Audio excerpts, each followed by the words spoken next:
भगवान शिव की और भी संतानें थी। सनातन धर्म का सांस्कृतिक इतिहास वेदों, पुराणों, उपनिषदों और ग्रंथों से मिलकर बना है, जिनमें से एक है शिव पुराण। इसमें कई ऐसी घटनाओं का उल्लेख है जिनका ज्ञान बहुत कम ही लोगों को होगा। शिव पुराण में एक ऐसी ही पौराणिक कथा का वर्णन है जिसमें कहा गया है कि गणेश और कार्तिकेय के अलावा माता पार्वती और भगवान शिव की और संतानें थी। ये शिव संतान कौन थी? इनकी उत्पत्ति कैसी हुई?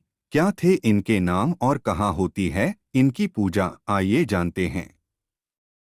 शिवपुराण में भगवान शिव की 6 संतानों का उल्लेख मिलता है, जिसमें 3 पुत्र और 3 पुत्रियों का वर्णन है। भगवान गणेश और कार्तिकेय के बारे में तो सभी जानते हैं, लेकिन इनके अलावा भी भगवान शिव की 3 पुत्रियां और 1 पुत्र था, जिनका परिचय कुछ इस प्रकार है। भगवान शिव के तीसरे पुत्र का नाम अयप्पा है, जिनकी पूरे दक्षिण भारत में लोग बड़ी आस्था के साथ पूजा अर्चना करते हैं।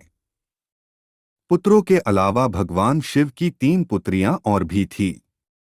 अशोक सुंदरी, ज्योति और वासुकी, जो अत्यधिक सुंदर थी, परंतु उनमें से एक माता पार्वती की सौतेली संतान थी। कहा जाता है कि भगवान शिव और देवी पार्वती की पहली पुत्री अशोक सुंदरी का जन्म मां पार्वती ने अपने अकेलेपन को दूर करने के लिए दिया था। चूंकि अशोक सुंदरी देवी पार्वती के अकेलेपन के शोक को खत्म करने के लिए पुत्री रूप में आई थी, इसलिए उनके नाम में अशोक पड़ा और मां पार्वती के समान सुंदर होने के कारण अशोक नाम के साथ सुंदरी नाम जोड़ा गया। ऐसी मान्यता है कि जब भगवान शिव ने क्रोध में आकर भगवान गणेश का सर धड़ से अलग कर दिया था, तब उस समय भगवान शिव की पुत्री अशोक सुंदरी भयभीत होकर नमक के बोरे में छुप गई थी। इसी वजह से उनको नमक के महत्व के साथ भी जोड़ा जाता है। गुजरात में इनकी पूजा होती है। भगवान शिव और देवी पार्वती की दूसरी पुत्री ज्योति से जुड़ी 2 कथाएं प्रचलित है। पहली कथा के अनुसार ज्योति का जन्म भगवान शिव के तेज से हुआ था और दूसरी कथा के अनुसार मां पार्वती के माथे से निकले तेज से इनका जन्म हुआ था। इसलिए इनका नाम देवी ज्योति और मां ज्वालामुखी पड़ा। तमिलनाडु के कई मंदिरों में इनकी पूजा होती है। शिव जी की बेटी वासुकी, जो देवी पार्वती की सौतेली संतान थी। वासुकी का जन्म भगवान शिव के पसीने से हुआ था। कहा जाता है कि एक बार भगवान शिव का पसीना कद्रू यानी सांपों की देवी की प्रतिमा को छू गया था, जिससे वासुकी का जन्म हुआ। इसलिए इन्हें शिव पुत्री ही कहा जाता है। इनको मनसा नाम से भी जाना जाता है। बंगाल के कई मंदिरों में इनकी पूजा की जाती है। हालांकि तीनों बहनें अपने भाइयों की तरफ इतनी चर्चित तो नहीं है और ना ही इनके बारे में ज्यादातर लोग जानते हैं, लेकिन भारत के कई हिस्सों में इनकी पूजा की जाती है। कौन है शिव? भारतीय आध्यात्मिक संस्कृति के इस सबसे अहम देव महादेव के बारे में कई गाथाएं और दंतकथाएं सुनने को मिलती हैं। क्या वे भगवान हैं या वे हिंदू संस्कृति की कल्पना है, या फिर शिव का एक गहरा अर्थ है जो केवल उन्हीं के लिए उपलब्ध है जो सत्य के खोजी हैं? लेकिन जब आप शिव पुराण को पूरा पढ़ेंगे तो आपको उसमें कहीं भी शिव का उल्लेख अच्छे या बुरे के तौर पर नहीं मिलेगा। उनका जिक्र सुंदर मूर्ति के तौर पर हुआ है, जिसका अर्थ सबसे सुंदर है। लेकिन इसी के साथ शिव से ज्यादा भयावह भी कोई और नहीं हो सकता। तो आइए जानते हैं कौन है शिव। क्या है शिवलिंग? शिव की 2 काया है। एक वह जो स्थूल रूप से व्यक्त किया जाए, दूसरी वह जो सूक्ष्म रूपी लिंग के रूप में की जाती है। शिव की सबसे ज्यादा पूजा लिंग रूपी पत्थर के रूप में ही की जाती है। लिंग शब्द को लेकर बहुत भ्रम होता है। संस्कृत में लिंग का अर्थ है चिन्ह। इसी अर्थ में यह शिवलिंग के लिए इस्तेमाल होता है। शिवलिंग का अर्थ है शिव यानी परम पुरुष का प्रकृति के साथ समन्वित चिन्ह। शिव शंकर महादेव। शिव का नाम शंकर के साथ जोड़ा जाता है। लोग कहते हैं शिवशंकर भोलेनाथ। इस तरह अनजाने ही कई लोग शिव और शंकर को एक ही शक्ति के दो नाम बताते हैं। असल में दोनों की प्रतिमाएं अलग अलग आकृति की हैं। शंकर को हमेशा तपस्वी रूप में दिखाया जाता है। कई जगह तो शंकर को शिवलिंग का ध्यान करते हुए दिखाया गया है।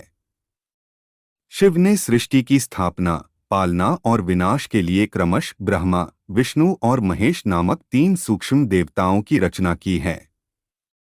इस तरह शिव ब्रह्मांड के रचयिता हुए और शंकर उनकी एक रचना। भगवान शिव को इसीलिए महादेव भी कहा जाता है। इसके अलावा शिव को 108 दूसरे नामों से भी जाना और पूजा जाता है।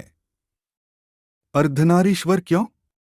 शिवजी को अर्धनारीश्वर भी कहा गया है। इसका अर्थ यह नहीं है कि शिव आधे पुरुष ही हैं या उनमें संपूर्णता नहीं, बल्कि वह शिव ही हैं जो आधे होते हुए भी पूरे हैं। इस सृष्टि के आधार और रचयिता यानी स्त्री पुरुष शिव शक्ति के ही स्वरूप हैं। इनके मिलन और सृजन से यह संसार संचालित और संतुलित है। दोनों ही एक दूसरे के पूरक हैं। नारी प्रकृति है और नर पुरुष। प्रकृति के बिना पुरुष और पुरुष के बिना प्रकृति बेकार है। दोनों का अटूट संबंध है। अर्धनारीश्वर शिव इसी शक्ति के प्रतीक हैं। आधुनिक समय में स्त्री पुरुष की बराबरी पर जो इतना जोर है, उसे शिव के इस स्वरूप में बखूबी देखा समझा जा सकता है। यह बताता है कि शिव जब शक्ति युक्त होता है तभी समर्थ होता है। शक्ति के अभाव में शिव शिव न होकर शव रह जाता है। नीलकंठ क्यों? अमृत पाने की इच्छा लिए जब देवदानव मंथन कर रहे थे, तभी समुद्र से कालकूट नामक भयंकर विष निकला। उस विष की अग्नि से 10 दिशाएं जलने लगीं। समस्त प्राणियों में हाहाकार मच गया। देवताओं और दैत्यों सहित ऋषि, मुनि, मनुष्य, गंधर्व और यक्ष आदि उस विष की गर्मी से जलने लगे। देवताओं की प्रार्थना पर भगवान शिवजी विषपान के लिए तैयार हो गए। उन्होंने भयंकर विष को हथेलियों में भरा और भगवान विष्णु का स्मरण कर उसे पी गए। भगवान विष्णु अपने भक्तों के संकट हर लेते हैं। उन्होंने उस विष को शिवजी के गले में ही रोककर उसका प्रभाव खत्म कर दिया। विष के कारण भगवान शिव का कंठ नीला पड़ गया और वे संसार में नीलकंठ के नाम से प्रसिद्ध हुए। भोले बाबा। शिव पुराण में एक शिकारी की कथा है।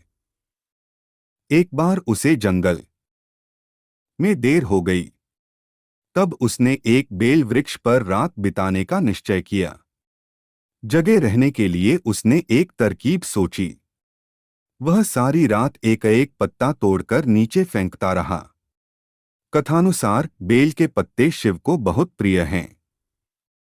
बेल वृक्ष के ठीक नीचे एक शिवलिंग था।